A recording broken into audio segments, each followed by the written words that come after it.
Prime Minister Modi has wrapped up a successful three-day visit to France.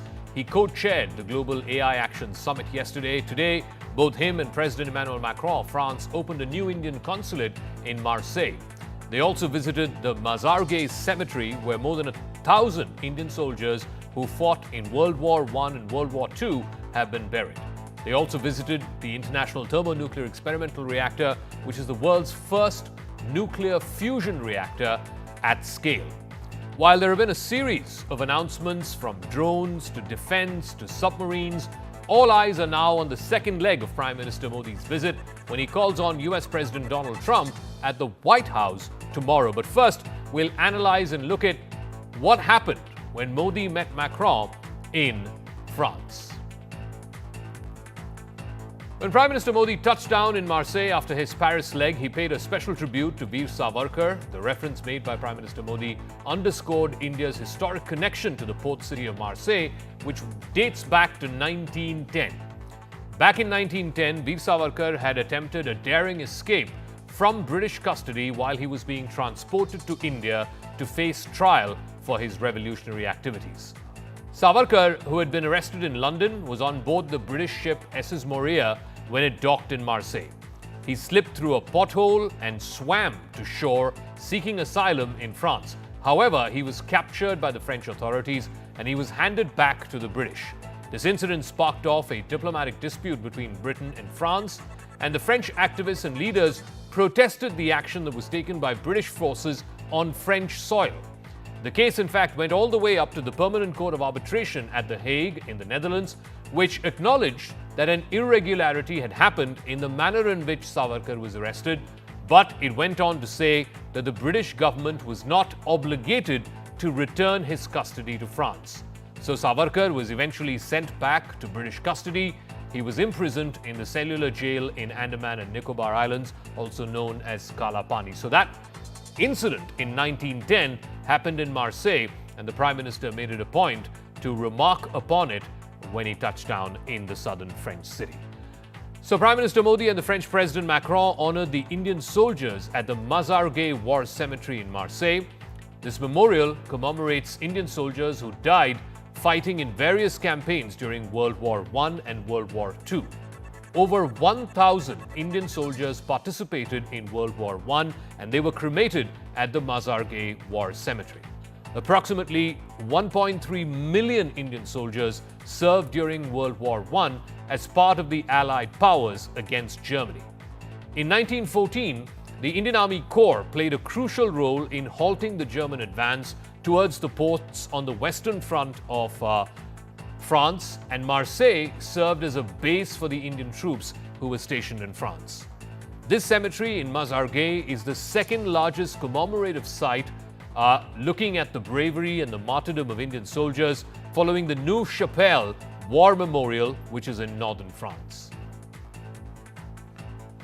But Marseille has a significance beyond the historical connection, which is why we saw the Indian government open a consulate there, both Prime Minister Modi and President Macron jointly inaugurating the new Indian consulate in the southern city of Marseille. The port of Marseille 4 is the biggest port in France, and it is the third biggest in the entire Mediterranean. Marseille has huge strategic value and importance. It is strategically located on the Mediterranean coast, and that makes it a key gateway for trade between India and France, and in fact between India and all of Western Europe. So far, no other foreign country has a role or presence on the port of Marseille 4. The southern French city is among the entry points for the India-Middle East-Europe Economic Corridor, or IMEC. Mumbai and Marseille will be the two ends of that corridor as it starts from India and hopes to go all the way to Western Europe. As I told you, now we have already reformed in our policies.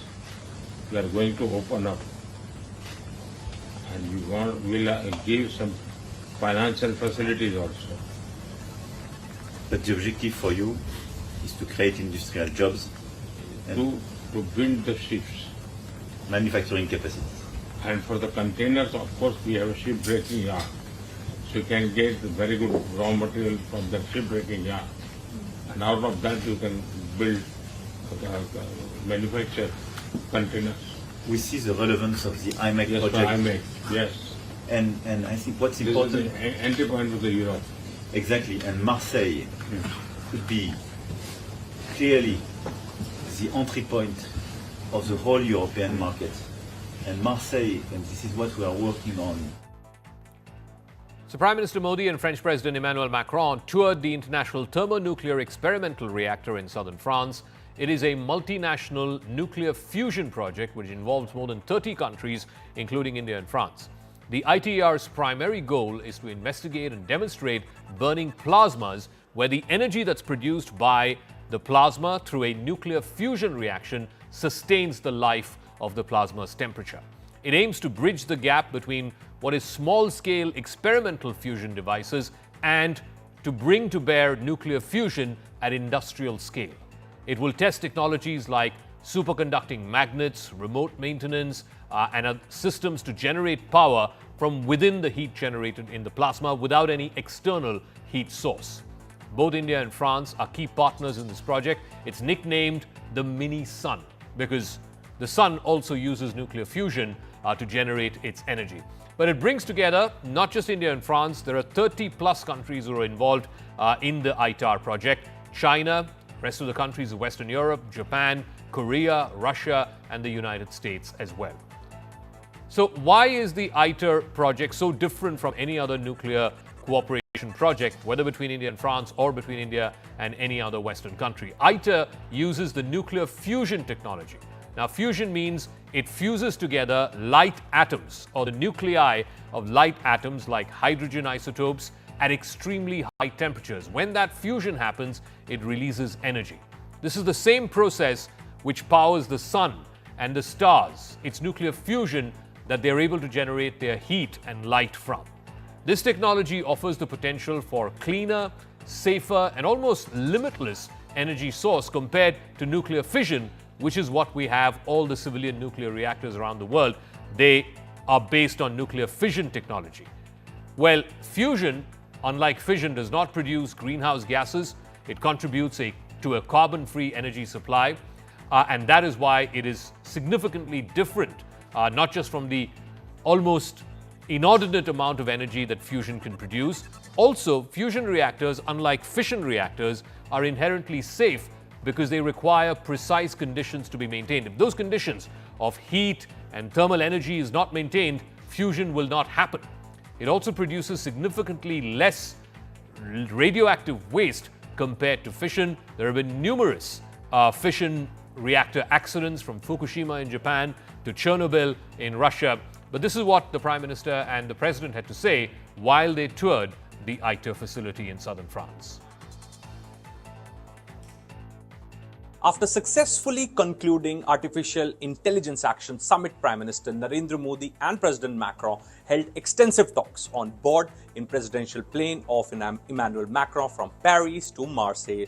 Later, both leaders continued conversation during working dinner. This is the first time India discussed IMAC so extensively with any country since its announcement. Before this, there were few agreements signed with UAE.